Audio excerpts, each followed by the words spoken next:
This started about 3 years ago in Faversham, actually. There was a big event called the Flood Festival in Faversham, where a friend of mine, John Dargan, who I want to credit, organised the art side of this big week-long festival to do with the flood. And anyway, so there's lots of stuff going on. There was theatre, there was plays, there was music, and there was art, and he organised that.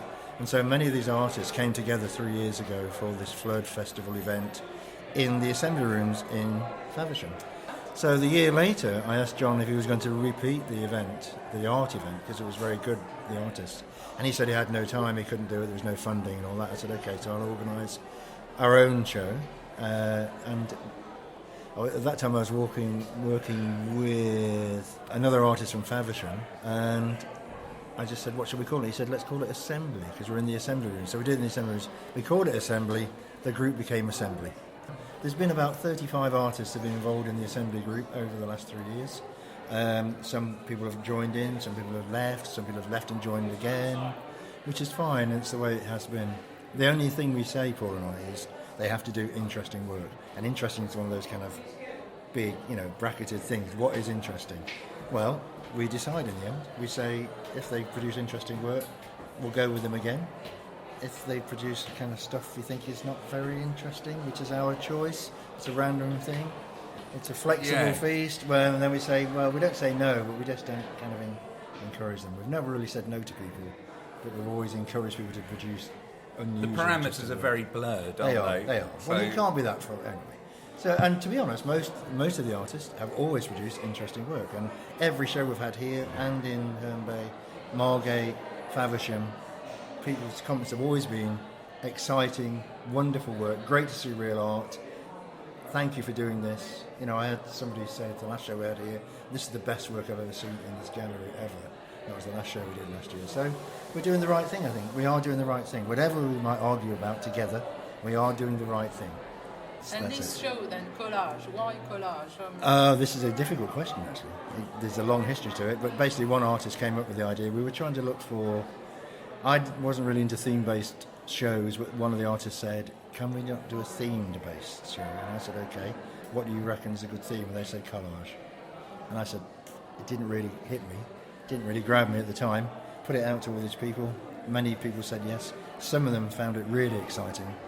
For me, it's a bit old-fashioned, but then, of course, once you get involved in it, you can do all sorts of stuff. So collage is another flexible feast, isn't it? It can be a collision of ideas, a collision of histories, a collision of images, whatever. So it's a collision of media, a collision of meanings, whatever we call it. An assembly, and it's assembly, of course, is again, because assemblages are like collages. So there you are.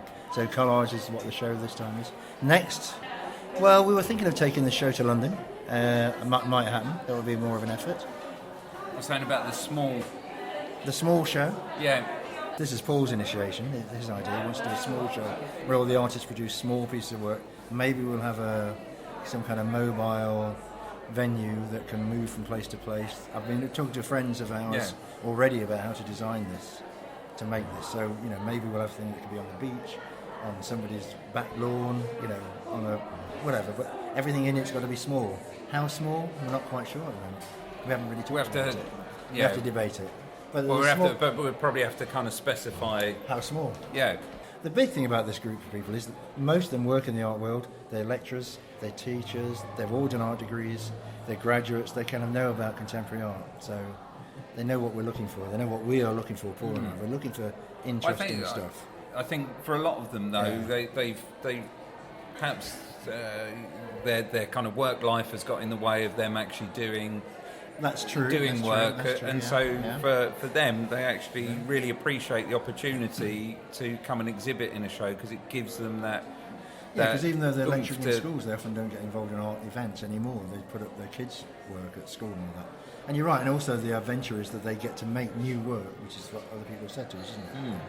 They've said, yes, new work, we want to make some new stuff because I've been doing the same old stuff forever. I heard about it through the group of artists that were pre-existing before I knew of it, and I thought it was a fantastic exhibition with really high quality work in. but the Rod and Paul who organised it was slightly doubtful because my work is based in fairy tales and I do a lot of mermaids, and they weren't sure that that had enough reasoning behind it, it coming under pretty pictures. But they relented as they saw more of my work and let me join, and I'm really glad that they did, because now I feel that the work that I produced for this exhibition has an extra layer in it, and I'm really pleased with what I produced for it and proud to be part of the exhibition. I had to think slightly deeper because the first one I did for them, I wasn't allowed to do fairies and mermaids, and so I did toxins and germs because to my mind they're mining a similar vein. We know they exist but you can't see them. It's very interesting and inspiring. I think it's quite educational because it's got a variety of mediums and things aren't put in boxes and frames, which I get a bit nervous about sometimes. So there's something for everyone here. Okay, I've got a series of works called Blueprint Men, which are these sort of cutouts with blueprint paper behind them. It's about finding the perfect man. And there's also another series of work which is called the Elvis Mutations, which is it's basically a bunch of fish with Elvis heads on. It's probably a bit too complicated to explain why. But it's to do with the number of it's two things. It's like the variety of Elvis impersonators you get, which is like you get your Mexican Elvis and your fat Elvis and your black Elvis, and you get all these Elvises. So it was about that. But then if you look at, there's a kind of snorkel that I've blacked out the eyes to, and that's about not looking at the environmental destruction we're wreaking around ourselves and the kind of mutations that is causing in our planet. So the two things, it's kind of light-hearted and it's quite deep as well. Sludge Baby was a bit of a departure for me. It's something that I was a little bit worried about exhibiting because I felt it was a very shocking piece. It comes from very shocking material. It's about the refugees who are travelling, particularly from those travelling from Turkey over to Lesbos. It's 5 kilometres. Apparently it takes 45 minutes, and the last report I heard, which was in the last couple of weeks, was that 4,500 refugees are arriving every day on the shores of Lesbos to the very tiny little villages on the northern shores of the island. I am lucky enough to have a little home in Lesbos, and something that I really love doing when I'm there is to explore the coastline and all the remote places, go off-road and collect material to make things with, to make art with. And I am really aware with all the imagery that I have seen, all the photographs and footage that I have seen about the crisis, that these shores are now going to contain more than empty water bottles and bits of boat and floats and things like that. They are smothered, lined with boats, and there must be surely some corpses amongst them as well. I've seen amazing images of parents trying to hold their children's heads above water as they tried to float across. And I also know from speaking with people who are working in Lesbos that the people working on the lifeboats, the Greeks working on the lifeboats, that if they take